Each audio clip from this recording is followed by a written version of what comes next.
What's up, man? We got Rob. What is it? What's your last name? Sanpanito? My San bad. Filippo. San Filippo. I'm San bad with Filippo, names, San Rob. Filippo, either way. Yeah. Hey, I'm glad to have you on the Night Watch podcast. I'll be honest, bro. You're one of the first person from a long time ago when I tatted the Night Watch around my neck that asked me if you can wear the Night Watcher. Right. And you did. I didn't think you was gonna do that shit. I did it. And you part of the two people that did it. You and one more, one of my good friends that did it. Nice. And I respect that. So I How's appreciate that. How's his look? Smaller. You went pretty big on your stuff. It's crazy because you told me about it and I saw it. I mean, I think on top of that, I wanted a neck tat. But what made you think? What made you think to do the Night Watcher tat on you, bro? I repped it all the time. You And did. I respected you as a bodyguard because Okay. I saw a lot of bodyguards, and I was just like, I don't see myself following in those footsteps. Yeah, I didn't see myself following their footsteps either. They're fucking corny, bro. Yeah, I was like, I like the whole vibe, everything about Night Watchers. And hey, you asked me though, hey, can I tat on one? I said, oh, of course, because I already have met you and I already seen how you move, Rob. Right. And I've been in the game for so long, but for somebody like you to come in the game and ask, and you part of the up and coming bodyguards back then. Right. This like what, 8 years ago. Yeah. And I'm like, you want to do that for real? Go ahead, bro. Because not many people would do that for somebody else. You feel me? So I respected that and I appreciate that, bro. It was like 2017, bro. And I remember we used to talk all the time. I would just be like, yo, I need advice on this and that and everything. And you would, sit there. I walk in the gym ready to work out and it just turned into a fucking jaw workout. We're just talking the whole time. But that's what we're supposed to do, Rob. Good like, looking. not just in the bodyguard game. It can be in any situation with a job. Yeah. If you got the veteran person that's been there and somebody comes into the same type of job that you're doing, then you got to teach them, bro. I remember when you asked me about the neck tat, and then knowing that how young you was in the game, I said, no way. I said, remember I asked you, I said, you sure? Yeah. And you're like, yeah. I'm like, all right, hey, do it. Because I knew already how you was moving. I saw how you was working, and it wasn't like everybody else. And you asked certain shit that I would already know about that I wouldn't mind sharing with you because nobody fucking told me shit. Right. I wish I had that. And a lot of people in my position don't give advice, bro. And I'm sure you know that because you're the youth. You was coming up and you can do it way better than me. But I'm not scared of that because I already did what I did. I would want you to do better than me. Right. But people don't think like that. So I'm sure you ran into that shit a few times in your industry. You've been in the game 8 years now, bro. Right. I feel like the reason why people don't give advice is they don't want their clients to get stolen. Like That's insecurity, though. I feel like there's a lot of that. That's because they're not really sharp on what they do. Right. You know what I'm saying? So that's on them. They're slacking, bro. Big talking, but no training. Honestly, no. You always ask me, bro. I'm gonna be. You always ask me, hey, bro. Like I seen this guy box, and I said, yeah. A lot of these bodyguards don't really train, bro. A lot of these bodyguards they're good on paper, or they make up this fucking resume that is not even real. And I said, you'll see. They're not what they say they are. Right. But you being a fighter, right? You notice that shit. And you're not the biggest person out there because there's big ass bodyguards, quote bodyguards, but they're not. They're just a body. Right. I've never been the biggest person either, so I know what you go through, bro. Right. But you really back your shit up. Right. And I have some boys that train and know what they're doing, and they're like, y'all want to work? But I'm like, bro, I'm borderline too small sometimes. They're too small, but you guys got to keep weight, right? Right. Clients only care about size for some reason. They don't really know what you do. And it's sad because when you actually can see what these guys do, which they'll never fucking show, It's a liability, dog. it's bad. They're worse than the client.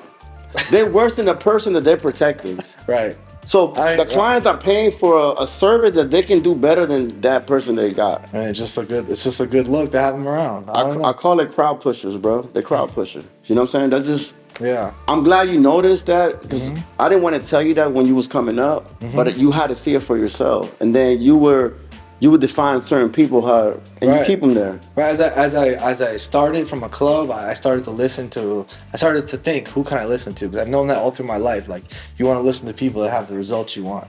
And it's like, even if some people had some clients, I was like, bro, you don't really seem like you got in that position kind of lucky. And when shit goes down, it's not going to be pretty. It's not. Exactly. It happens all the time. I see that shit all the time. And with me, my era, we're big dudes era, bro. They wanted the walls, right? and none of them are in shape to even walk from the table at the club to the exit door. And you know, they used to try me. Me at my size, I just didn't give. I'm a real man, bro. Right. And I used to tell them, I said, listen, bro, we can fight here or outside the club, but you're gonna lose your job. I suggest you go talk to somebody that knows me, because I really do this shit. I don't know if you had that same experience with other clients bodyguard, because it happens to people that are more fit and leaner and not big and tall. Have you had that shit happen to you? I mean, I think I was at Rolling Loud once, and I got a client was just being aggressive. Someone else's client, I didn't know he was working with a bodyguard. Got aggressive, got in my face. He was just rude. So I bro, you and your girl get out of here. Bodyguard came up, and I was like, he was bigger than me, a lot bigger than me. Yeah. And he got in my face like I was gonna back up, like I was gonna be scared. I'm like, bro, it's not like that this time. Yeah. You don't want this. I'm not backing up. And then when you really talk to those people like that, He backed up. they know. He was done. Yeah. They know who to talk to like that, and they know who to bully in that. And once you can really break people down with words, and that's what I did. I never wanted to get physical, bro. Because if I get physical, they know I'll go red. They know shutting me off. Yeah. I know you know what the fuck that is. Yeah. And it's the same thing when you go in the cage, right? When you fight. Once you go red mode, it's over, right? You can't come back from there, right? Yeah, just know what you're doing and focus, yeah. Yeah. But I mean, with that, it was just like, hey, like if you want to try it, like I'm excited to see like how it will go down, so I'm ready for it, you know? If you want to do it, I'm ready. If not, then you can walk away. So Ross, so tell me, being a bodyguard in the industry, do you believe that the industry is a fantasy world and it's a fake world, but it's a real world, that there's real money in it, but everything else is fake? Do you think that that's something that is believable? Yeah, I feel like it's kind of fucked my mindset up on money. As far as everything, coming back to normal life, how money works, how, seeing the money, I go out, see someone blow 50K in a night, be at 11 to 11 in the morning, come out, the sun's up, and then I go home and then have employees for my own business and gotta pay them, and I'm just like, damn, like this. And what you pay them is... It's just, I don't even know what makes sense anymore, Because seeing that every single night, and then going back to normal where I grew up at, it just doesn't make sense at all. Do you think, like, because I go through the same shit, bro. Like, I've been around fast money, I've been around big ass meetings, and then I come home when I'm off and I go through my regular life with my friends, and then I realize, like, damn, we can really get this money on the other side if we do this and that. Right. And I try to explain that shit to my friends, and they're like, what? They don't get it. Like you're going back to a place where they don't see that at all, and it's hard to like. It's hard to relate to them sometimes, right? They don't see any of that. Like if I grew up in Hollywood my whole life and never worked at the bodyguard stuff, bro, I would never understand that. See that, I might see that on fucking TV sometimes, or hear about it. But bro, when you're there and you see someone pull out 50 racks to drop on a table, and then throw another 20, 30 racks, and then just not have a problem with it, it's just like, bro, what the fuck? What the fuck we doing? Yeah. But it's real. I think the same shit. I'm like, yo, what the fuck am I doing? Yeah, right. I'm working for this motherfucker right here, but why can't I get that? Right. Why am I always ask myself, why am I here at this table with this client all the time? He's making all this money. How can I figure out how to make this with my friends? Do you ever think about that shit? I do, but then I go back to your friends. I look at the clients and I'm like, bro, I would never trade my life for yours. I always think that shit. Like, no matter how much money you're fucking making, I would never They have a weird life. trade what I have. Right. But you can also make that money, Rob, in your way. Doing the same system that they use. Trying to figure that shit out. Oh, we're all trying to figure it out. But that's the point, bro. Like, I think the same way like you. Like, we see shit for a reason, bro. And I told you that before. We see shit for a reason, and we can make whatever we're exposed to, we can bring that home. We just got to be able to translate that into our world. Right. But it's hard because nobody in your circle is gonna understand what you just saw. You know what I'm saying? Like, that's the videos you have, nothing, no matter what. I go home and tell my boys that it's cool, but like I know it's not. Just like, bro, do you know what I saw last night? And it's just like, and it's consistently over and over. But it's just like I have a bad memory because I guess I don't Me too. You got short-term memory. I just forget about it, But it's like, well, what crazy shit have you seen bodyguarding? Bro, I don't even know what to tell you. Because you're not every fucking time. I'm like that too, bro. Yeah. And you know what I figure out, bro? I figure out that we're not supposed to take all that shit that we see, we're just gonna take the good out of that. So if you were somebody else that would hold all that shit that you see, you'll be a corrupt person. Right. So you're gonna hold certain memories that's gonna benefit you and your team, and it's okay to do that. I learned that the hard way, bro. So what you see with your eyes, nobody can tell you didn't see that shit. Do you think that? But yeah, but I feel like it takes me to a different level in my head. You know, it brings me to like, I don't know, I think differently. But then I see other bodyguards that are in the same situation I am and seeing the same shit. I feel like they don't see it the same. It's not for them, bro. They They in don't it see for it the the wrong reason. They in it for the glam, for this, but Whatever you in it it is. to get money. You in it to work. Yeah. And you know, I always tell myself, this ain't my life, but I'm gonna learn what I'm doing here, Right. and I'm gonna bring it to me, to my family, to my circle, and flip that shit. Right. Yeah, so it's okay to feel like that, bro. This is why I want to do this podcast, because a lot of people like us don't understand this shit. I figured this shit out at the end of my career, right? Like, this shit makes sense because we're supposed to see that. I know you've seen the entourage of all your clients. How the fuck they making bread and they're fucking dumb as fuck? Yo, All right, we're not No dumb, idea but still. we're not dumb though. Yeah. So now we're gonna learn the shit and do it the right way, and we're gonna teach our friends. Right. And they just gotta jump on the bus that you're on. You can't jump on their bus because their bus is moving at a school zone speed. We're moving at 100 miles an hour to 200 miles an hour. They need to jump on our bus. Because where we going and what we seen is knowledge for us. And we can make that money.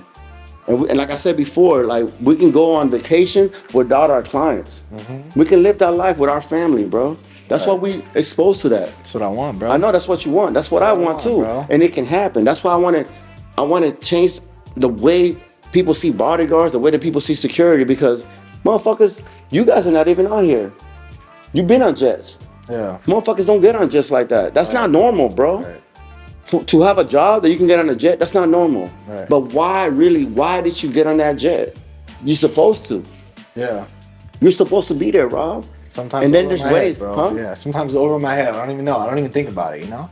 Just like That's the difference, bro. Because you're part of that 10% that you don't care for it. But guess what?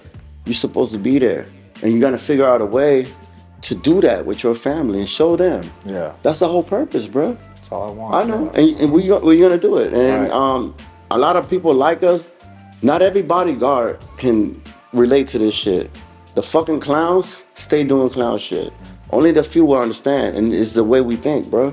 And we think the same way. Even though you're a lot younger than me, you think the same way because you're supposed to, dog. You know what I'm saying? Don't ever question that, bro. Yeah, yeah. Sometimes I'm like, bro, all these other guys want to live that life. They want to live that life the clients live in. Like, they'll go back home and they'll try to like duplicate it without the money. Like, bro, I don't give a fuck about Just this. spend the money that they made. I don't give a fuck about that. But to spend the money that they made Yeah. trying to live that fantasy that they Right. just seen, and it's not time for that shit. You Right, know the what I'm last place I want to go to on fucking Sunday night when I'm with my girl is Kiki on the river. You know what I'm saying? Yeah. But every client, But you can do yo, that. Kiki. You know enough people. You network with enough people to do all that shit. Right. Even at your budget, you can still get shit for free. Right. Because the clients get shit for free. Right. Why not us? Right. That's the whole point. Because I know when you go on the road, it's lonely, bro. And I know when you're not a selfish person, you don't enjoy a lot of the shit. Just because it's there, you there, yeah, it's cool. But you're not really. You rather enjoy it with your friends. I'm like, yo, I wish my girl was here with my kids right 100%. here. I'm trying to call my boy on FaceTime. Like, yo, look at this shit. Yeah, I know. I've been there. Because I bro. want them to be there. Yeah. I don't give a fuck about me. 100%. Yeah, I know. That's shit's And crazy. we're at the era that shit is switching up, bro. And we're gonna fucking do it with our friends. Because we seen it. Right. You've been in those meetings. You sat down, you seen plays, you seen fucked up plays happen, and you know what to do, what not to do. It's for a All reason, that. bro. All that, bro. But we're gonna expose that shit. Because why is the assistants there? Why is the entourage there? Why? They all have a role, but they don't see it. We're better than that. And we're not dumb people. We're not dumb security. We're not dumb bodyguards. No, bro. Yeah. The reason why you hired me wasn't because I was dumb. Right. Stupid. That's dumb. But people think that. You know what I'm saying? So we're going to change the way people see that shit, bro. You still watching? Hey, if you're still watching, we love the support. See you on Friday, part 2. Hey, stay locked in. Subscribe. Show us love. We're just trying to do what we do. Thank you. I don't like this shit. You already know that shit.